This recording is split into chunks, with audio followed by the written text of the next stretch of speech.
마음 관리. 건강을 위해서는 마음 관리가 제일 중요합니다. 스티브 잡스가 수술대에 올랐어야 깨달았던 것은 그동안 반드시 읽어야 할 책이었음에도 불구하고 자신이 읽지 않은 책 한 권이 있었는데 그 책의 제목은 건강한 삶이다 라고 했습니다.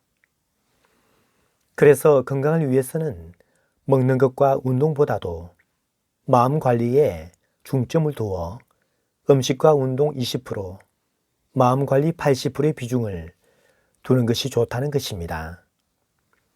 행복하고 긍정적인 생각을 할 때 면역세포의 일종인 T 림프구는 제 기능을 발휘합니다.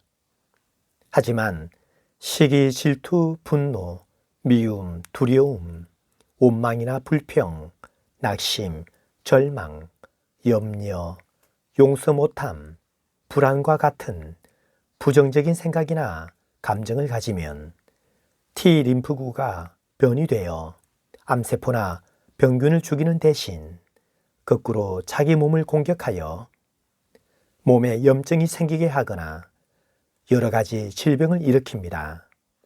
이를 자가 면역 질환이라고 합니다.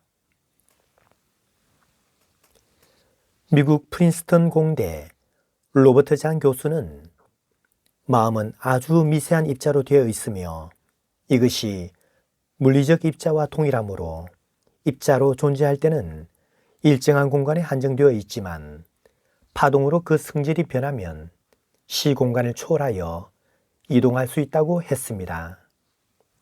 다시 말해 사람의 마음은 허무가 아니라 에너지의 성질을 띠고 있어서 다른 물질이나 생물체에 영향을 미친다는 것으로 배양 중인 암세포를 대상으로 원래의 정상적인 세포로 돌아가라 하고 마음을 집중했는데 암세포 성장이 40%나 억제되었다는 보고도 있습니다.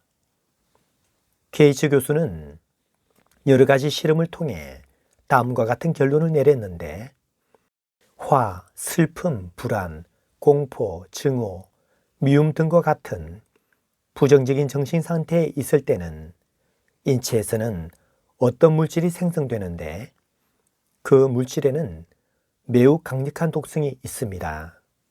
그런데 독사의 경우에는 자신의 독을 축적해두는 독주머니가 있어 그 독을 안전하게 밖으로 내뿜을 수 있어 자신에게는 전혀 해가 없지만 인간은 독사와 같이 독주머니가 따로 있는 신체 구조로 되어 있지 않아 자신이 만든 독은 그대로 몸속을 돌아다닐 수밖에 없으며 그 독이 몸속 여러 곳을 돌아다니면서 각종 질병을 만들게 된다는 것입니다.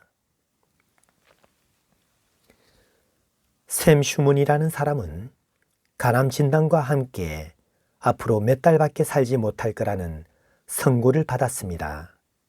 하지만 그가 죽은 후 부검 결과가 나왔는데 의사들의 오진으로 밝혀졌는데 샘 슈먼은 간암으로 죽은 게 아니라 자기가 간암으로 죽는다는 믿음 때문에 죽은 것이었습니다.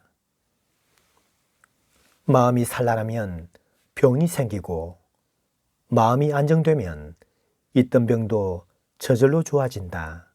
허준 동의보감. 조선시대 세조 때 간행된 팔의론에서는 의사를 8등급으로 나누고 있는데 마음을 잘 다스려 병을 치유하는 심의가 1등급 의사였습니다. 직업 중 평균 수명이 가장 높은 그룹은 항상 성직자입니다.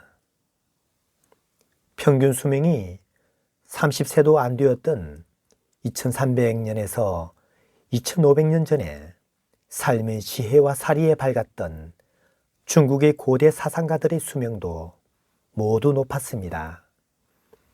정확히는 모르나 순자 60세, 공자 73세, 묵자 79세, 장자 80세, 맹자 83세, 노자 100세를 살았다고 합니다. 오늘날의 성직자나 옛날 중국 사상가들이 장수한 것이 잘 먹고 운동을 많이 했어가 아니라 마음 관리를 지혜롭게 잘했기 때문일 것입니다. 신경심장학 연구에 의하면 사람의 몸을 최상의 상태로 유지시키는 가장 좋은 방법은 감사하는 마음을 갖는 것이라고 합니다. 한 통계에 의하면 내과를 찾는 환자 2명 중 1명은 정신질환에 해당되는데 이들 환자의 80%는 병의 원인을 가정불화로 보고 있습니다. 결론적으로 말하자면 마음이 건강관리에 그토록 중요하게 된 데는 우리 몸의 유전자는 세포 내의 사정과는 상관없이 그 사람의 마음 상태에 따라서 영향을 받도록 만들어져 있어서 마음의 변화는 몸의 변화를 가져오기 때문이라는 것입니다. 이렇게 되는 데는 마음이 허무의 상태에 있는 것이 아니라 미세한 입자로서 에너지의 성격을 띠고 있기 때문입니다. 오늘날 의학계에서도 몸의 치료는 마음의 치료와 병행해야만 된다는 것이 점차 일반화되어 가고 있습니다. 물론 건강을 위해서는 먹는 것과 운동도 정말 중요하지만 그 중요도에 있어서는 마음 관리와는 비교할 바가 못 되는 것입니다.